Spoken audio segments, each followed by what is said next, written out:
is not a spring check. I am laughing because, okay, old Cam has just said that Monty's in charge, and she's been in charge since she was a puppy when she first started peeing all over his stuff. You just have to laugh because, now is that how you can tell who's in charge? I don't know. When I was building your kitchen, when I was building your bathroom, she was basically laying landmines for me as a pup. But you know, it kind of makes you think about this bailout because it says. Actually, it's the same sort of thing that Monty was doing to me, but it wasn't peeing. So it's kind of like, well, who's really in charge here?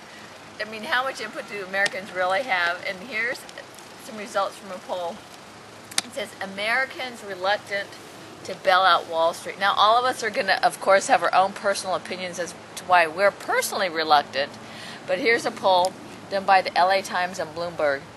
Most of the surveyed say it's not the government's job, but some agree that it may be necessary. Now, actually, most people probably agree with that everybody statement. That says it is not the government's job also say that the government is going to have to bail everything out. It's kind of like, you know that it's not their job, but it's inevitable. Yeah. So the financial crisis. Some big investment banks and mortgage companies have collapsed or gone into bankruptcy, and many Americans face financial crisis. So who do they think or what is primarily responsible? And this is among all adults. Now, to give you an idea, this was the LA Times Bloomberg poll contacted 1,428 adults nationwide by telephone Friday through Monday.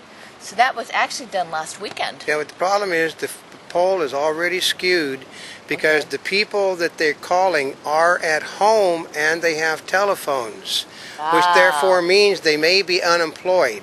It says included were 1,287 registered voters.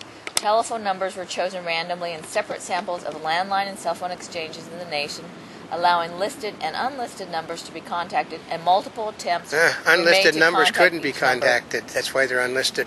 I know. So they've already made a misstatement. They did random dialing? If it's an unlisted number, you can't call it because it's not listed. But they called unlisted numbers according to their polling. Yeah, let's see. Results in the combined sample were adjusted to the most recent estimates from the National Health Interview Survey for household phone types and to census proportions of sex, ethnicity, age, education, and national region.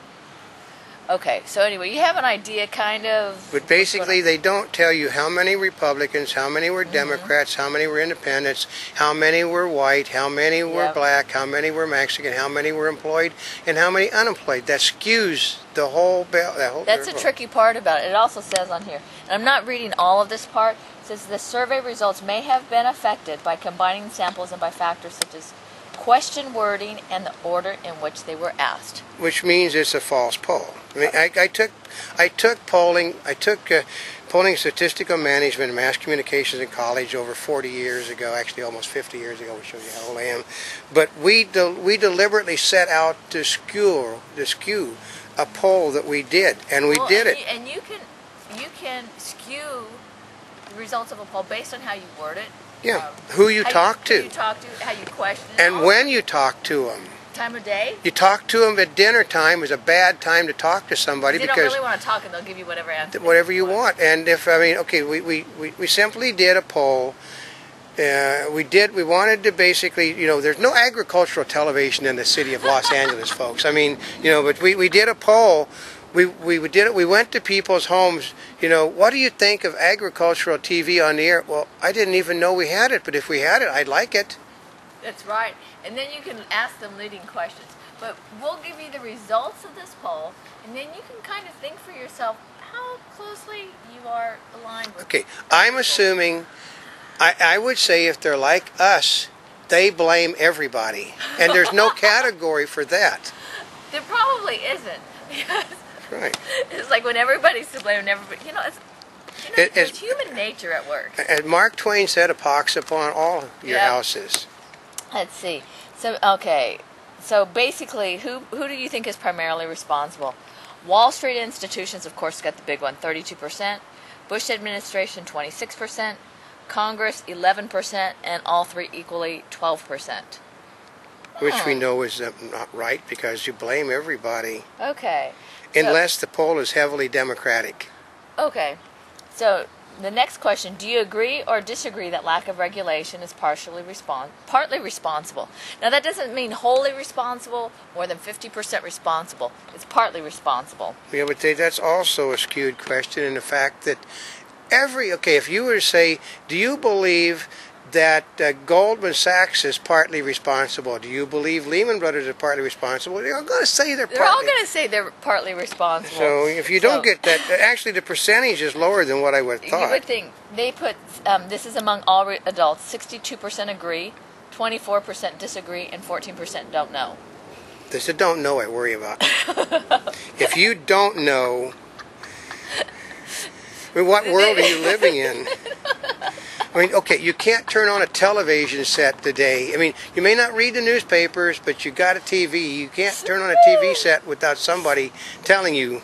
Well, do you think the government should use taxpayer dollars to rescue ailing private financial firms whose collapse could have adverse effects on the economy and the market?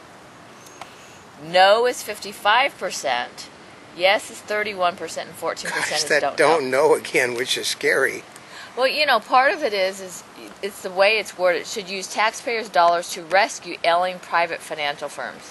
Well, there are not private financial firms. These are owned by stockholders, which means the same people whose money you would take to rescue them are... Now here's the other part. When they talk about ailing private financial firms, is sometimes people forget that, you know, that 401k plan you have? You have stock from those companies. Or even a mutual fund. They invest in the stuff. Okay, the mutual funds, the money market, they invest the money from the people that give it to them in the stocks that these companies that are folding have. Well, and part of it is some of the core stocks, and you know, the more conservative, you know, they ask you your risk factor. Some of the core stocks have always been related to banking and to, you know, like the oil companies. Yeah. They've always been part of the core stocks. Yeah, I mean, okay, General Motors used to be one of the core stocks, and General Motors is tanking now. Yeah. Should we crucify the people at General Motors because they simply couldn't get the idea that muscle cars were out years ago?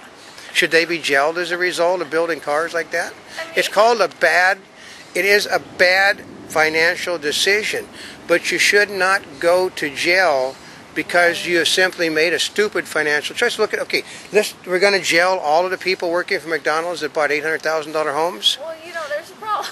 I mean, who made the worst decision? The guy making $7 an hour that can't pay for an $800,000 home, or the executive that turned out 500,000 cars that nobody wanted to buy? Or the person that approved the loan. That's right. I mean, you know, to a certain degree. Who are you going to jail? The person thought, oh, look, here's my chance to get a house. I've never been able to get one, and if they're stupid enough to give me a loan. No, this is all in politics they call it the law of unintended consequences.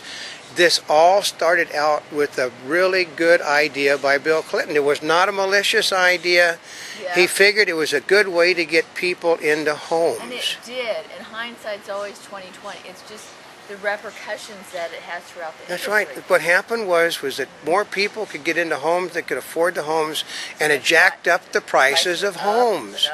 And because that little guy at McDonald's still under the law could get into a home, the guy that bought the home for $50,000 under Clinton is now paying $600,000 under Bush because the people jacked up the loans. But he still doesn't have any more money than the guy that paid the $50,000. That's right. And that $50,000 home therefore became a $600,000 home. They all took second mortgages out on the home to get the equity out, and a lot of them actually bought we're talking this, a lot of people on $7 an hour bought second homes. Oh God! They had the equity in the first home. You know, part of you just wonder. You know, like. Well, no, we've seen the places. We have seen, you know, when we go go to a convention or something out of the city of Los Angeles, we have checked into places. You know, we won't tell you which places we step in because you would want to go there too, and then they'd raise the rates. But we have stepped into places where they have people in these resorts.